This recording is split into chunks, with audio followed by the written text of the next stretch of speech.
ఏలూరు జిల్లాలో ఒక రైతు సరికొత్త ఆలోచనతో భారీగా ఆదాయాన్ని గడిస్తున్నారు. గొర్రెల పెంపకం చేపట్టిన ఆయన ఇప్పుడు మరో కొత్త వ్యాపారం ప్రారంభించారు. లీటర్ పాలు ఏకంగా 2000కు అమ్ముతున్నారు. ఇంతకీ ఆ బిజినెస్ ఏంటి, ఆ పాలు ఏంటి అనే కదా మీ అనుమానం. అవే గాడిద పాలు. ఏకంగా డైరీ ఫామ్ రేంజ్లో బిజినెస్ చేస్తున్నారు ఏలూరు జిల్లాకు చెందిన ఆ రైతు.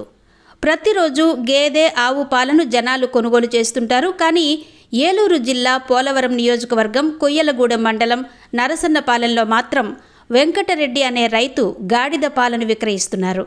వెంకటరెడ్డి గొర్రెలను మేపుకుంటూ జీవనం సాగిస్తున్నాడు. ఇంతలో గాడిద పాలకు మంచి డిమాండ్ ఉందని తెలిసి ఆ దిశగా అడుగులు వేశారు. గాడిద పాలు తాగితే ఊపిరితిత్తుల్లో నెమ్ము, ఆయాసం తగ్గేందుకు ఉపయోగపడుతుందని ఎవరో చెప్పడంతో బిజినెస్ ఐడియా వచ్చింది. రైతు వెంకటరెడ్డి 7 లక్షలతో 40 గాడిదలను కొనుగోలు చేశారు.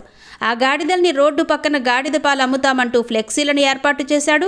ఈ సమాచారం తెలియడంతో ప్రజలు పాలను కొనుగోలు చేసేందుకు ఆసక్తి చూపిస్తున్నారు. లీటర్ పాలు 2000కు విక్రయిస్తున్నట్టు వెంకటరెడ్డి చెబుతున్నారు. డిమాండ్ను బట్టి పాలను గాడిదల నుంచి సేకరించి విక్రయిస్తున్నట్టు తెలిపారు.